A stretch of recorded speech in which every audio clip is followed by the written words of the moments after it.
Bueno, hoy vamos a trabajar sobre lo que es el concepto de conducta, que ya lo habíamos comenzado a ver la clase pasada, las características, las áreas y las leyes que lo rigen, ¿sí? En esta ocasión no les voy a dejar bibliografía como en formato texto, sino que lo que preparé fue un PowerPoint con los conceptos específicos de áreas, leyes que rigen las conductas y sus características. Y en las primeras diapositivas hay como un repaso de lo que es el concepto de conducta. Entonces, bueno, vamos a comenzar. Este tema es bastante sencillo, bastante fácil, así que ustedes no se preocupen, ¿sí? Vamos a ir viéndolo despacio. Comencemos repasando lo que habíamos visto sobre el concepto de conducta la semana pasada. En primer lugar, tienen ustedes acá, yo les puse para que ustedes recuerden el significado etimológico de la palabra conducta, que significa conducida o guiada. Y eso implica que algunas corrientes teóricas comenzaron a considerar que había algo que ejercía presión sobre los sujetos y que los llevaba a generar una conducta, ¿sí? Bien, fíjense en que acá también les puse y les recordé que hay dos maneras o dos perspectivas teóricas de ver a la conducta. Porque una vez que apareció el término, que era un término que provenía de las ciencias químicas, digamos, y de la biología, es decir, de las ciencias naturales, comenzó a utilizarse en la psicología, pero no todos estaban de acuerdo en el uso o el concepto o la perspectiva que se podía tener respecto de esa palabra. Entonces surgieron los dos modelos que nosotros ya conocemos, que eran los mismos que resultaban antagónicos para definir al aparato psíquico, que son el modelo de caja negra y el modelo de caja transparente. Y cada uno comenzó a visualizar a la conducta de diferentes maneras. Veamos primero cómo lo visualizó el modelo de caja negra, ¿sí? En el modelo de caja negra se comenzó a utilizar este vocablo para designar, dice, a un conjunto de fenómenos que son observables o que son factibles de ser detectables, ¿sí? De este modo, la utilización del término brindaba la posibilidad de la tan ansiada objetividad que se buscaba en las ciencias psicológicas. Ustedes recuerden que cuando la psicología surgió, uno de los grandes problemas era tratar de tener la mayor objetividad posible para responder a las exigencias del método científico de ese momento. Y como el aparato psíquico no se puede observar, había mucha discusión entre los psicólogos de ese momento respecto de cuál debía ser el objeto de estudio de la psicología. Entonces, después ya todos acordaron que debía ser el aparato psíquico. Y el aparato psíquico se manifiesta a través de la conducta, pero la conducta también había que definirla. Bueno, los modelos de caja negra dicen que la conducta es toda acción o reacción del ser humano que puede ser medida, que puede ser observada, que puede ser de alguna manera detectada y de esa manera puede ser registrada para estudios, ¿sí? Es decir, que ellos buscan la mayor objetividad posible. Watson, que es como el mayor expositor de los modelos de caja negra, que es como el padre del conductismo, decía que la conducta es lo siguiente, dice, lo que el organismo hace o dice, incluyendo en esta denominación tanto la actividad externa como interna, ¿sí? Es decir, lo que venía de afuera como lo que estaba en el interior. Pasemos a ver qué dicen los modelos de caja transparente. Los modelos de caja transparente, ustedes fíjense, recuerden, que son los que sostenían que el aparato psíquico, si bien no podía observarse, podía inferirse, es decir, a través de conductas justamente, ¿no? Entonces ellos decían que nosotros teníamos que, tener una perspectiva más amplia de la conducta, no solo como aquello que puede observarse, sino que también hay otras manifestaciones del ser humano que son muy internas y que no tienen manifestación externa alguna. Y fíjense en algunas cuestiones ahí que yo les remarqué, ¿sí? En primer lugar dice, la conducta de las personas está determinada no solo por lo que se halla presente, sino además por lo que se halla ausente en un momento dado. Esta determinada está determinada no solo por el medio próximo con que nos rodea, sino además por acontecimientos que acontecen en los rincones del mundo más alejados de nosotros, en el momento presente, en el momento pasado y en el futuro. Es decir, esta definición habla y deja claramente explicitado de que la conducta no es solamente aquello que se puede observar y medir y cotejar o registrar, sino que además existe toda una manifestación interna de la conducta que no es mesurable, pero que sí existe y es inferible, ¿sí? Después también algo importante es que en este modelo la conducta, digamos, puede ser pasada, puede ser presente o puede ser la que yo voy a hacer a futuro. Es decir, que no es solamente lo observable que un sujeto puede ver en este momento, sino que también se considera conducta a lo que el sujeto hizo en el pasado y él puede transmitírmelo a través de relato, a través de registro fotográfico, no sé, a través de otras herramientas, pero también es conducta lo que el sujeto planifica hacer a futuro, ¿sí? Es la primera vez que en la concepción de conducta aparece toda esta dimensión temporal, por decirlo de alguna manera. Y finalmente, en el segundo segmento que les copié, dice así: antes que conducta, preferían utilizar la palabra comportamiento y sostenían que el mismo se desarrolla dentro de una sucesión de actos en los que el sujeto se ve inserto, interviniendo conjuntamente con las experiencias del medio social donde el hombre se integra, aun cuando no haya sido partícipe de ellas, pues mediante el proceso de aprendizaje incluye estos nuevos conocimientos y experiencias históricos culturales a su vida personal. Acá justamente marca lo que veníamos hablando en la sesión pasada, la clase pasada que habíamos tenido por Zoom, en donde decíamos que los modelos de caja transparente prefieren utilizar el término comportamiento a conducta, porque en el término comportamiento ellos incluyen esta dimensión sociocultural, es decir, que ellos consideran que la conducta también está determinada o está influenciada por el aprendizaje de los modelos sociales que un sujeto adquirió a lo largo de su vida. Es decir, que ante un mismo estímulo, una persona, digamos, europea reacciona de una manera o emite cierta conducta y una persona sudamericana emite otra. Ellos dicen, esos modelos hay que considerarlo porque se encuentran fuertemente arraigadas, digamos, en el aparato psíquico del sujeto, y el sujeto siempre va a obrar en relación a eso que aprendió.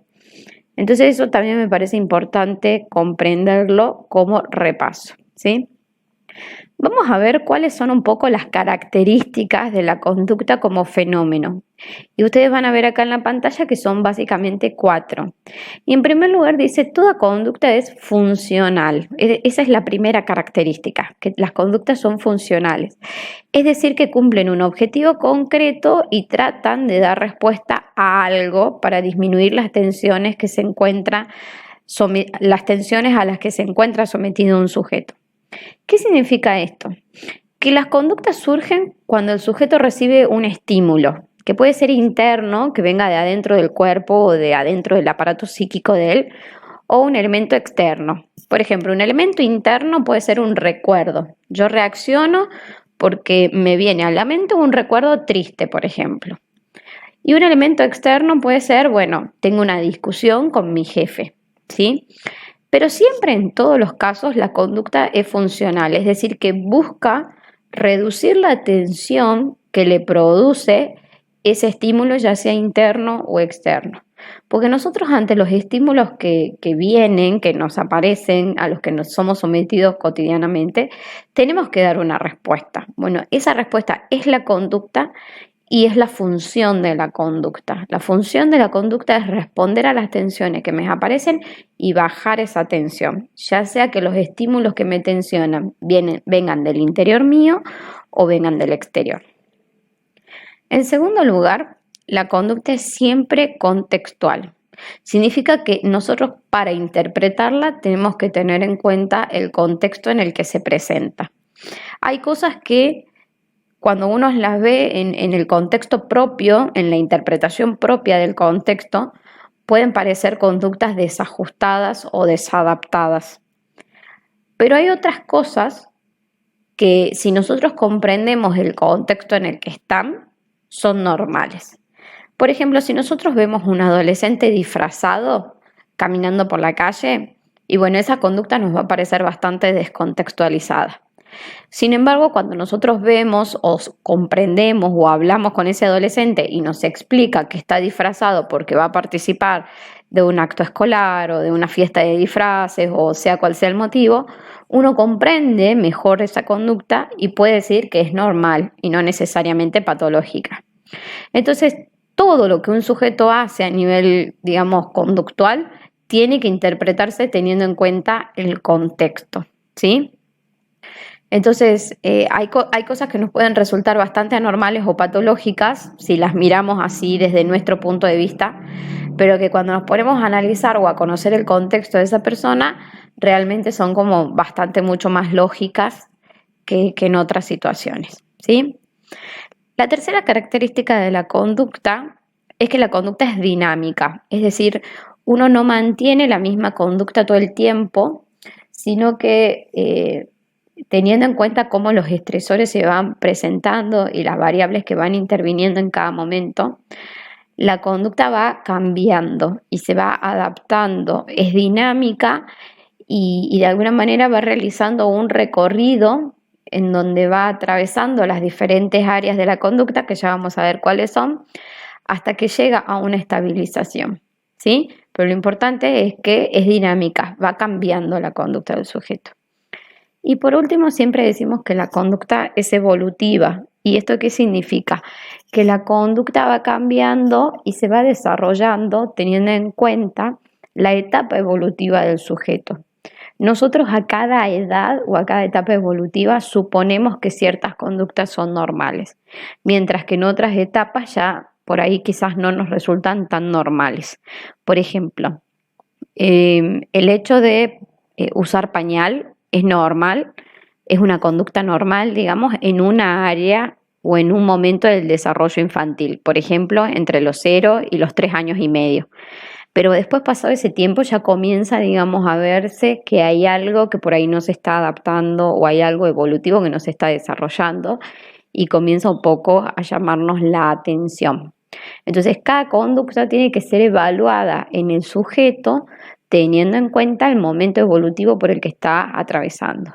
Y de acuerdo a eso podremos decir si se trata de una respuesta normal o no, si es madura o inmadura, si hay algún problema, digamos, evolutivo que ese sujeto esté atravesando. Pasemos a las áreas de la conducta, que este concepto me interesa bastante porque es uno de los que más vamos a trabajar a partir de ahora y vamos a analizar en videos a partir de la próxima semana. Las áreas de la conducta son 3: la mente, el cuerpo y el mundo exterior. ¿Qué es un área de la conducta? Un área de la conducta es un lugar o un espacio de manifestación de la conducta. La manifestación de la conducta se puede dar en el área de la mente, que es el área más interna, y la definición dice así: corresponden a este conjunto todas las manifestaciones del aparato psíquico que no resultan observables, ya sean de carácter consciente o inconsciente. ¿Qué tipo de conductas mentales puede tener un sujeto? Pensar, razonar, reflexionar, calcular. Podemos tener conductas como por ejemplo, soñar también. Y ahí habla de algunas conductas que son conscientes y otras inconscientes. Por ejemplo, hacer un cálculo matemático es una conducta mental consciente. Yo tengo la voluntad de hacerlo. En cambio, soñar, por ejemplo, es una conducta mental inconsciente. Es decir, un poco sobre la que yo no tengo dominio. ¿Sí? Otras conductas, por ejemplo, mentales inconscientes podrían ser un delirio psicótico, un delirio esquizofrénico, ¿sí? La persona no puede controlar y no tiene voluntad sobre eso que aparece. También podría ser, por ejemplo, una conducta mental inconsciente, los flashbacks de situaciones traumáticas. Es decir, por ejemplo, una persona atravesó una situación traumática como un abuso sexual y sin tener la intención de recordarlo, esos flashbacks mentales, esas imágenes intrusivas, aparecen en su aparato psíquico debido a la situación de trauma que se encuentra atravesando. Existen muchas manifestaciones mentales.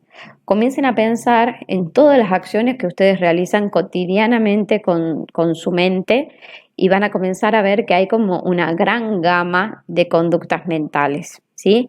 Planificar, por ejemplo, es también una conducta mental. A ver qué más les podría decir, clasificar, ¿no? Uno clasifica en su mente eventos, situaciones, lugares. Recordar también es una conducta de la mente. Imaginar también es una conducta mental y así sucesivamente. Por otro lado, vamos a tener las conductas que se manifiestan en el área del cuerpo y la definición dice así. Se consideran en este grupo denominadas todas aquellas sensaciones, percepciones y manifestaciones corporales internas o externas, observables o no, que surgen como respuesta a la situación contextual en la que se encuentra el sujeto. ¿Sí? Las conductas corporales por lo general son involuntarias. Raramente uno pueda dominar lo que le pasa a su cuerpo en una situación. Pero siempre pueden ser tanto internas, que son como inobservables, o externas, que sí son observables. Por ejemplo, una conducta interna inobservable es, por ejemplo, el control de esfínter, ¿no? Uno controla su esfínter para no hacerse piso, para no hacerse caca en escenarios que no corresponden. El dolor de panza, el dolor de cabeza, el dolor intestinal, ¿sí? Los latidos de mi corazón, el funcionamiento de la respiración, ¿sí? Son todas conductas corporales que son inobservables, ¿sí? Que pasan en el interior de mi cuerpo. Y después hay otras conductas, otras manifestaciones corporales que son más inconscientes, ¿sí? Y que son, de alguna manera, las que realiza nuestro cuerpo como parte de las funciones biológicas como para poder sobrevivir, que las realizamos todo el tiempo, pero que no somos conscientes de que las estamos realizando. Por ejemplo, la respiración o el latido del corazón son dos conductas corporales que son inobservables y que además son inconscientes, a menos que uno haga un trabajo de conciencia para decir, bueno, voy a cambiar el ritmo de mi respiración y comience a hacer algún ejercicio de respiración determinado. Pero si no, uno respira sin tener conciencia de que está respirando. Y los latidos del corazón, el corazón mío late y genera esa conducta de manera inconsciente sin que yo la planifique o sin que yo la dirija. Cuando como algo, mi aparato digestivo realiza todo el proceso digestivo sin que yo me entere, digamos, o sin que yo tenga dominio de eso, ¿sí? Por otra parte, también hay manifestaciones del cuerpo que son externas y que sí pueden ser observables, ¿sí? Por ejemplo, la transpiración puede ser una conducta observable. El hecho de que, por ejemplo, en las personas alérgicas salen ronchas o manchas en la piel también es observable. Pestañear es una conducta observable. Otras conductas observables pueden ser, a ver qué más podría ser.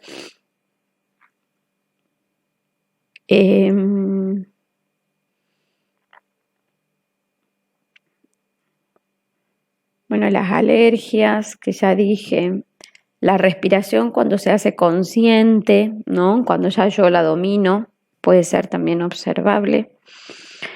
La transpiración. Bueno, ya se me van a ocurrir otras y voy a decir. Finalmente, en las conductas del mundo exterior, nosotros encontramos todas aquellas, digamos, acciones ya más complejas y determinadas que uno hace, digamos, para dirigir o enviar un mensaje a quienes lo rodean. Las conductas del mundo exterior son siempre observables, son siempre de alguna manera registrables, son las más concretas. Si lo tenemos que explicar, podríamos decir que el modelo de caja negra quería que la psicología se concentre justamente en estas conductas, que son las conductas del mundo exterior, las que son medibles, registrables, observables, ¿sí?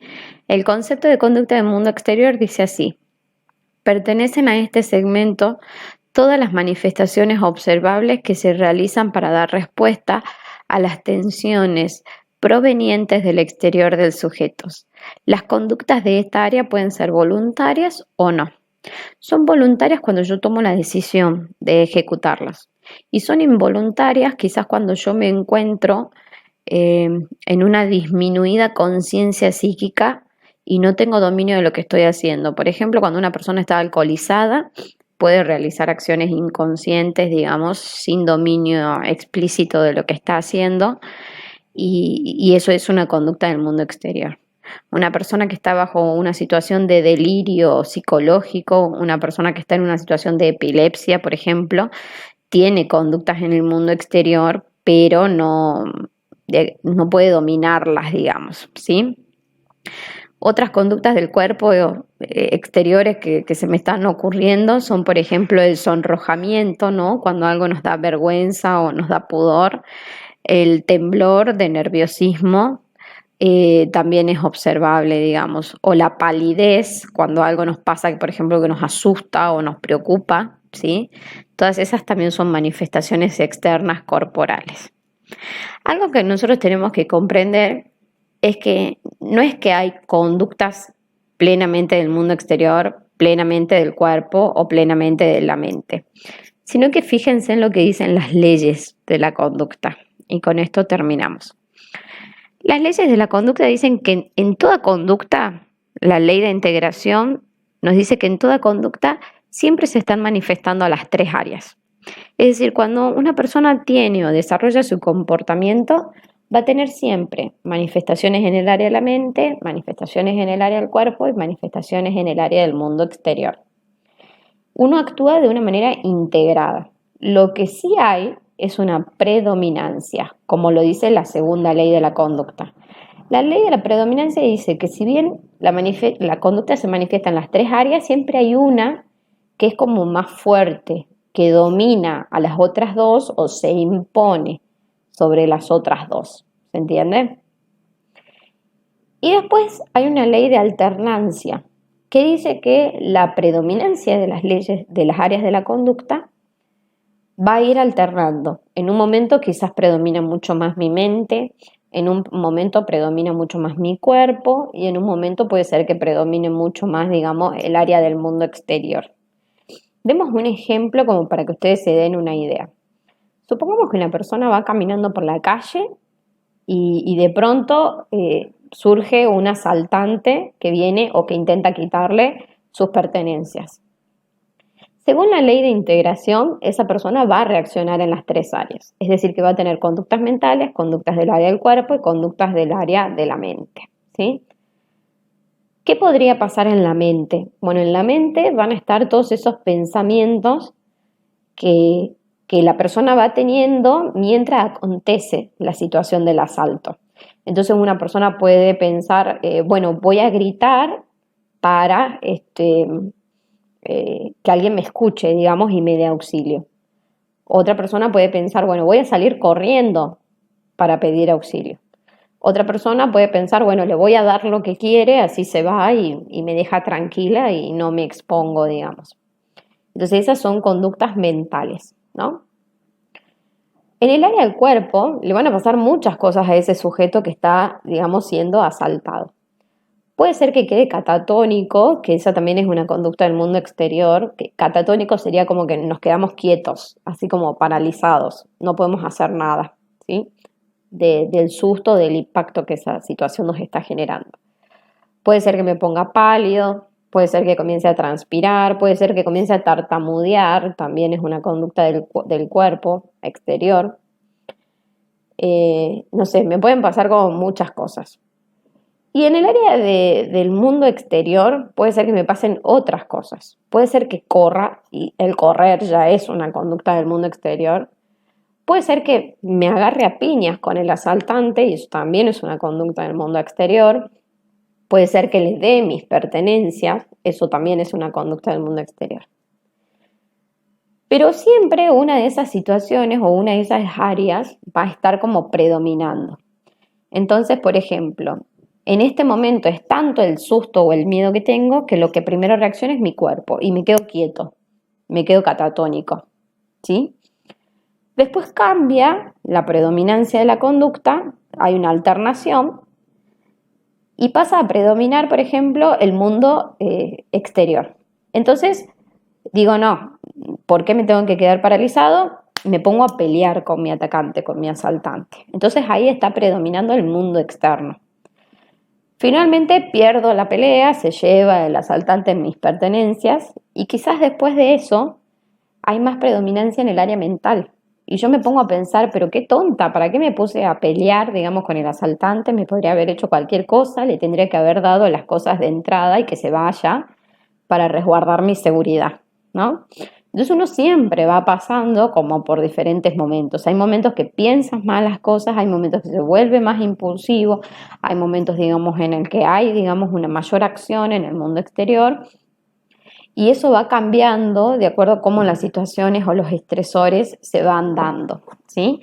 A veces muchas personas dicen, bueno, yo en tal situación en realidad debería haber actuado de esta manera, o dicho aquella cosa, o hecho esto diferente.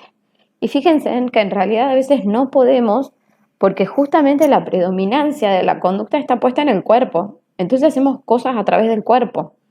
Entonces lo que yo hubiese querido pensar, en ese momento no lo pensé, porque estaba predominando mi cuerpo. Y lo que yo hubiese querido hacer, en ese momento no me salió, porque estaba predominando el cuerpo. ¿Se entiende? De alguna manera, el área que predomina determina qué conducta se va a ejecutar, de qué manera, y qué otras conductas no se van a poder ejecutar y se van a dejar un poco de lado. ¿Sí? Vamos a hacer más adelante, en la próxima clase, vamos a tener un Zoom en donde vamos a volver a explicar todo esto. Va a haber un video para analizar y en base a eso vamos a observar, bueno, qué tipo de conductas tiene, si se cumplen o no las leyes de la conducta, conductas de qué áreas se manifiestan, digamos, en ese video. Y vamos a seguir trabajando sobre esto para después pasar a lo que es la constitución de la personalidad, el carácter y la identidad, que es otro tema, digamos, también muy lindo para trabajar en psicología. Los veo en la clase que viene, espero que se encuentren muy bien, los quiero un montón y síganse cuidando. Un beso, chicos.